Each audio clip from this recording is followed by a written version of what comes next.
I'm glad to be here. Is that audible? Good. Okay. What I'm going to be trying to do is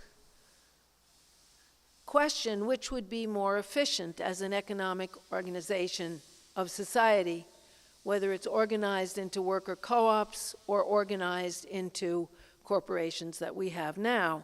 Usually when the word efficiency is used, they say capitalist efficiency. Efficient for what is what we have to ask. And what I'm looking for is what is most efficient for creating human kindness, stability, and mental health.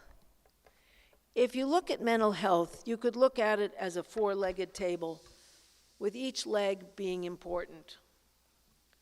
And just, you need 4 legs for a stable table. I think you need 4 legs for a really stable, mentally stable life.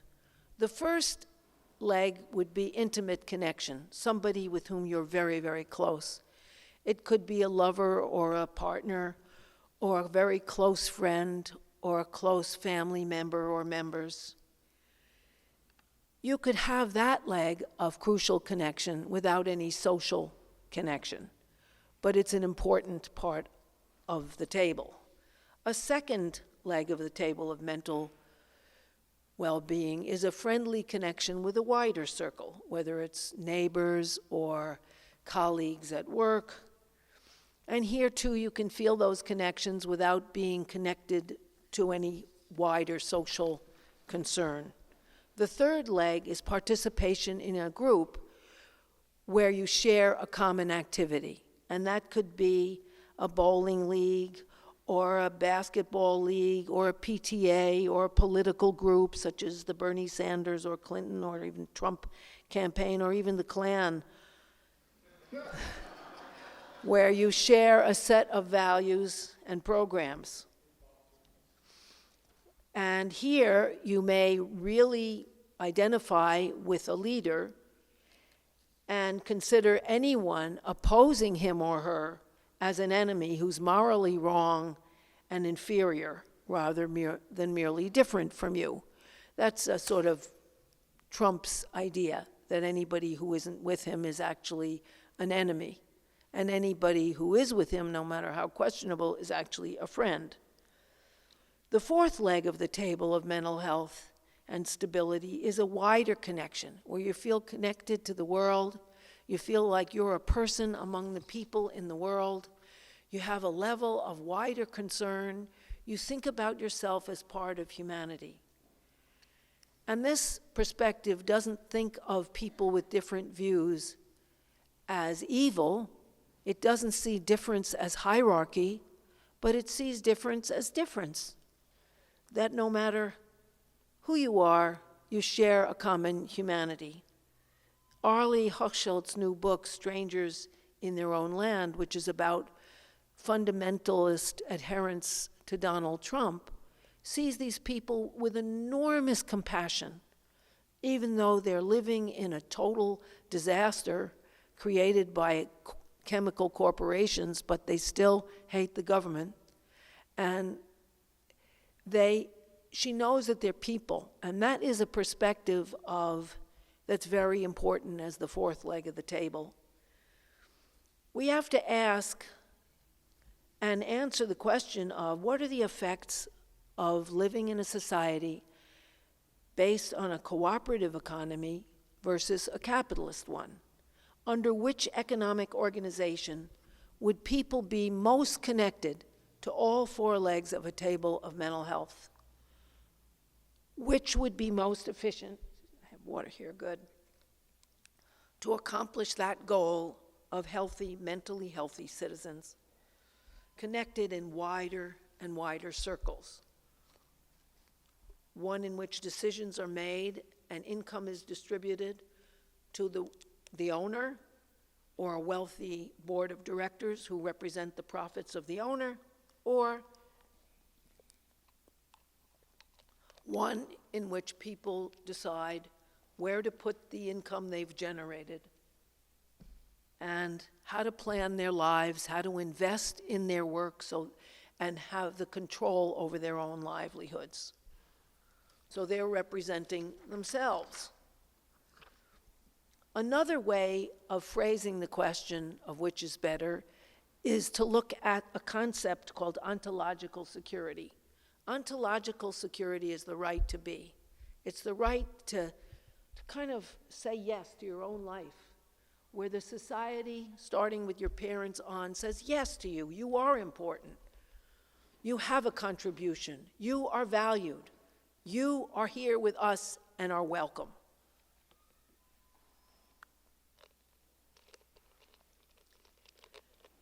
You can ask which system fosters that sense of ontological security, the sense that people are important, the sense that everyone has a role to play which ought to be respected.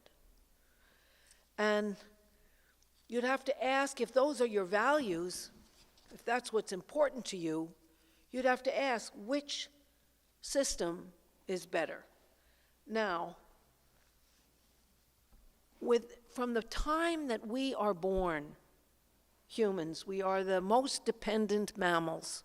We're dependent the longest time. And from the time that we're born, we need connection. Without care and affection, not only being fed or diapered, but being talked to and held, a child has no security and really no motivation to live. Kids who aren't nurtured that way, who aren't given affection and held and talked to and connected with, don't grow properly. They often never learn to walk, sometimes never to sit up, and they die. Those are called failure to thrives.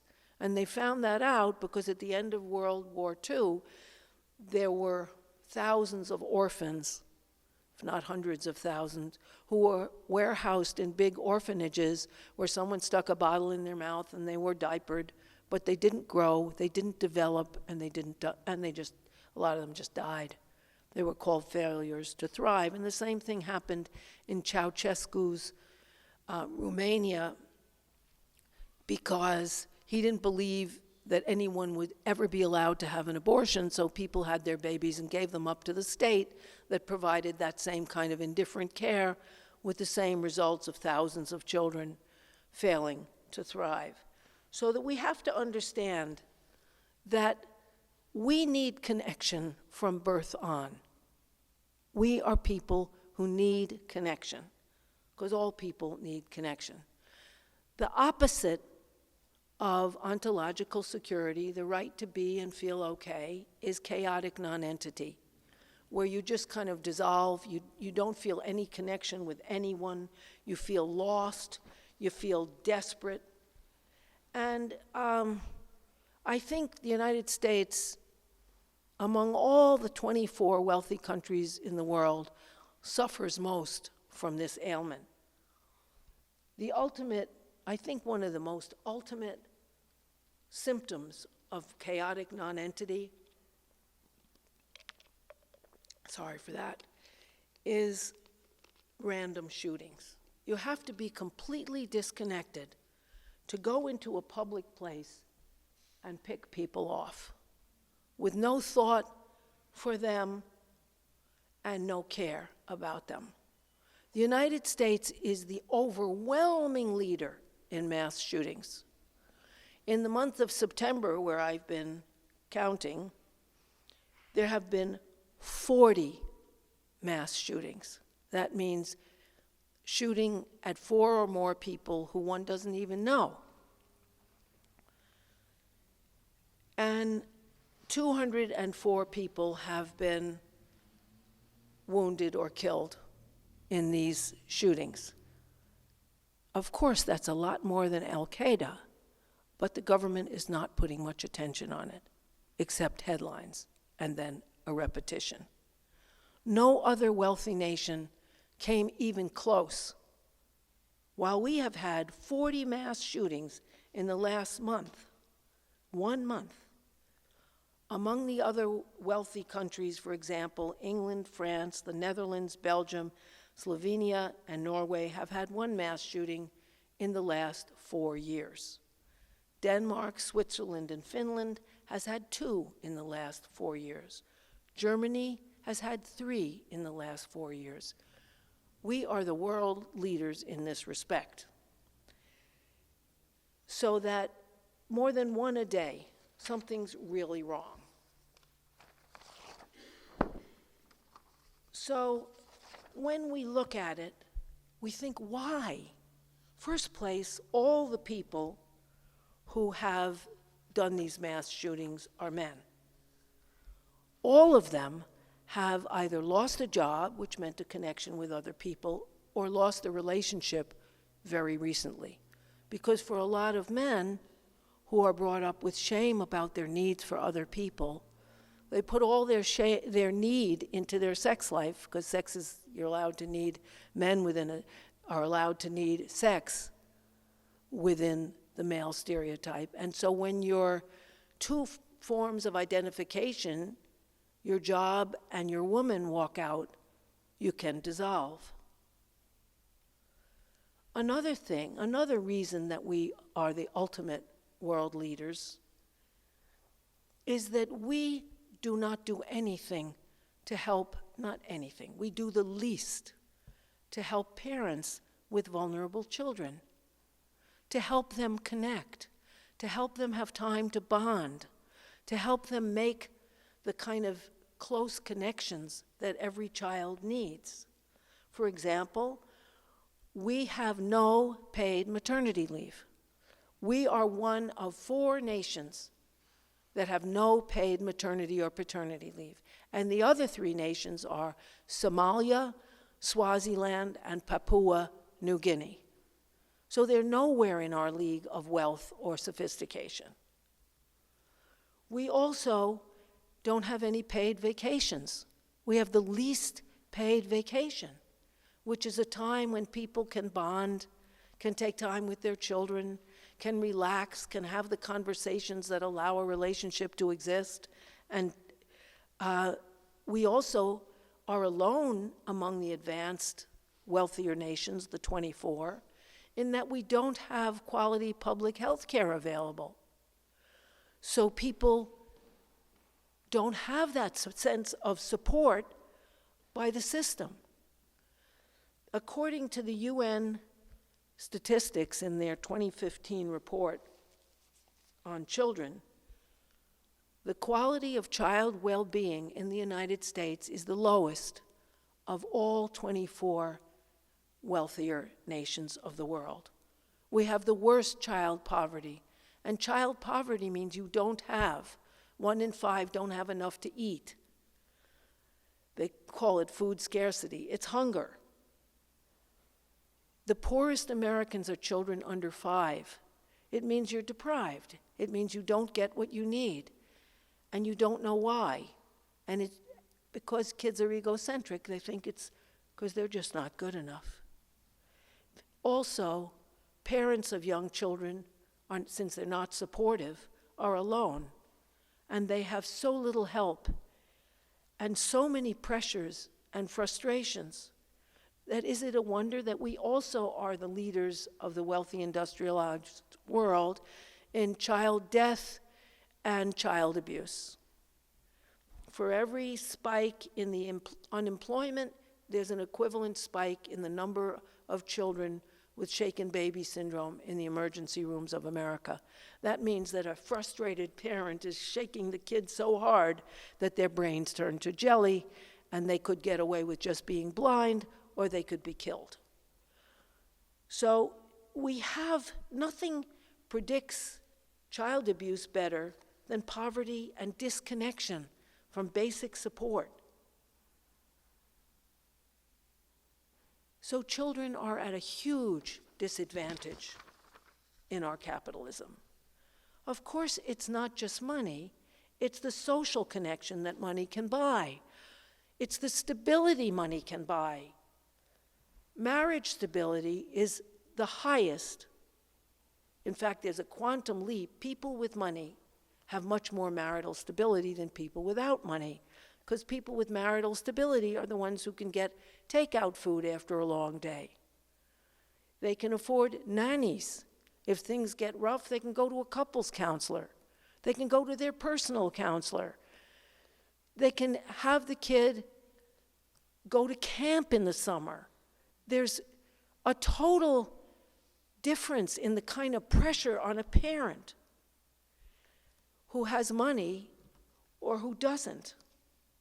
So you think, okay, how does that tie in with what kind of system we live in? Well, without the security of somebody saying yes to your existence and treating you like a special existence, a special addition to the world, you are much more subjected to trauma.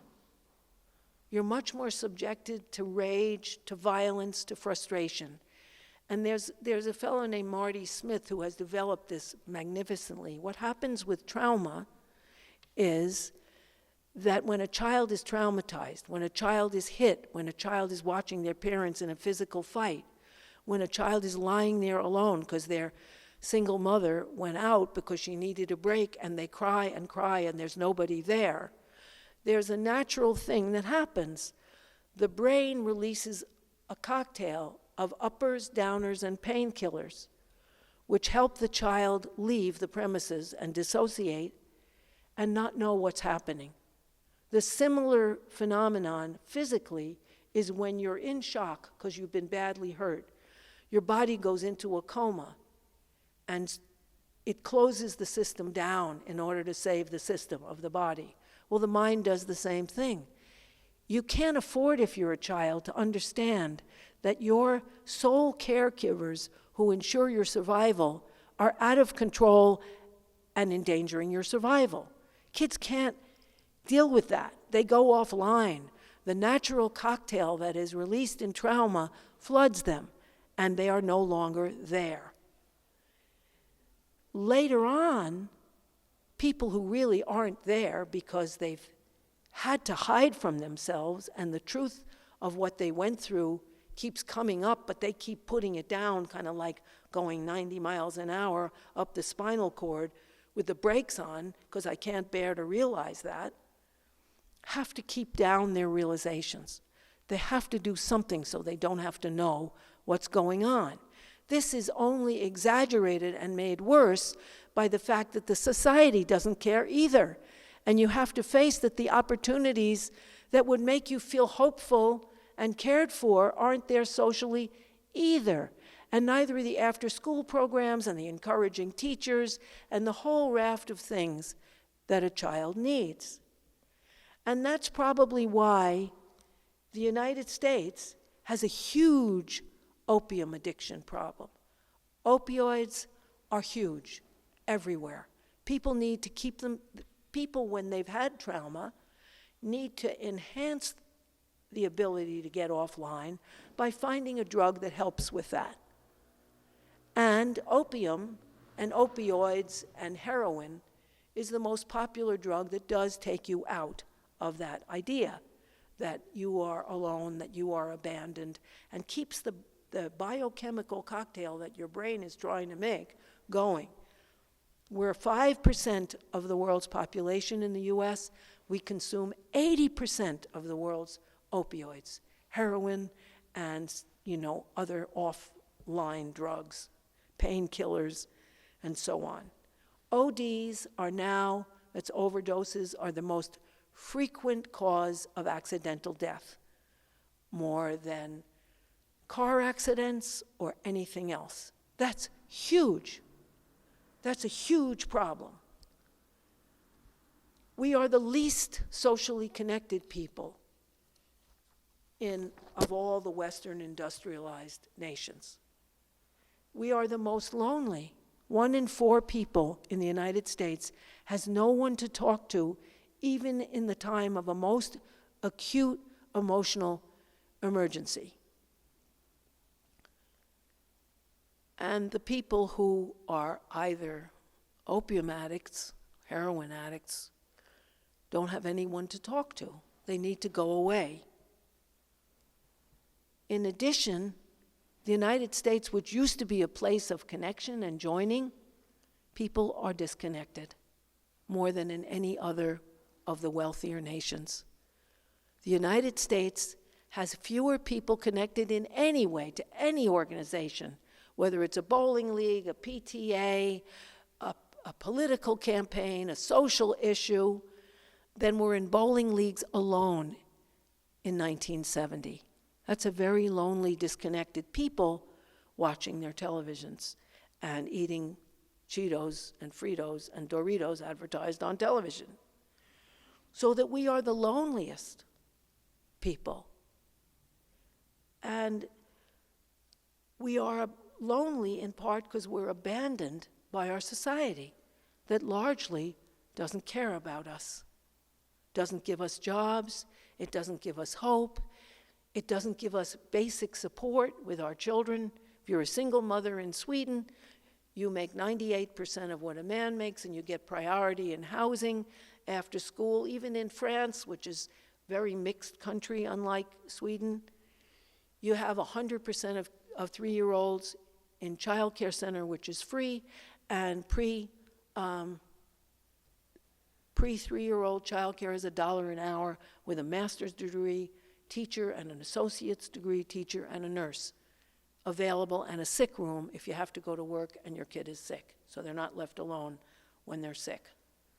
That gives people a sense of being okay, ontologically secure, connected with each other, with time to connect and vacation time to connect. By the way, France gives guaranteed 5-week paid vacation to every employed person. That's one of your rights, 5 weeks of paid vacation. You don't have the supports. You don't have the legs, all the legs of your mental table, the personal connection, the group connections, the connections with the wider world are shaking. Capitalism drives us to mental illness. If you go to a place, the biggest place of co-ops in the world is a place called Mondragon. It's in Spain, and it's a city of communes, well, actually not really communes, but collective ownership and democracy at work, where workers make the decision in cooperatives. It has 103,000 people. If there's no cops around, it's really amazing. And it's 104,000, organized. And the way they decide what to do with their work is they decide it collectively. So I went to see a co-op, which is a very big co-op that makes washing machines and dishwashers and so on, and used to sell them to the condos in Spain and to new buildings in Spain. Well, when Spain went into their recession and fewer people were buying these things, they had to cut back. And the way they decided to cut back is they met with all the workers in this factory, which were a lot of workers, and they decided they would work 1 day less a week. And we talked to some of the people there, and they said, well, it would have been better to get the income, but it was our decision. We had to do it together. And if you go to that huge factory, there's a buzzer that rings every 2 hours because nobody should do repetitive work, the same repetitive work continuously. So you switch to a different job after 2 hours. And in the cafeterias, these issues are discussed. And the meetings where you decide what to do are compulsory. They're part of your work and they're on work time, because everyone should have to decide what's happening to them. I asked them about addiction. They said it's not a problem. If somebody is drunk at work, other workers talk to that worker. If that doesn't work, they're sent to rehab, and they come back, and they're in a community, and they stop. They don't need to be offline. They have a sense of social support. And even if their personal relationship at the moment isn't going well, they feel supported on so many different sides that they can sustain themselves. So if we are looking for what is the most efficient system that will give people a sense of being welcome, ontological security, connection, mental stability, and happiness, we would have to look at cooperatives as the way to go, rather than a society built on accumulating more and more for the people at the top in utter disregard for what it takes from everybody else. I hope that people will make comments or ask questions afterwards in the question time. Thanks. That's the end.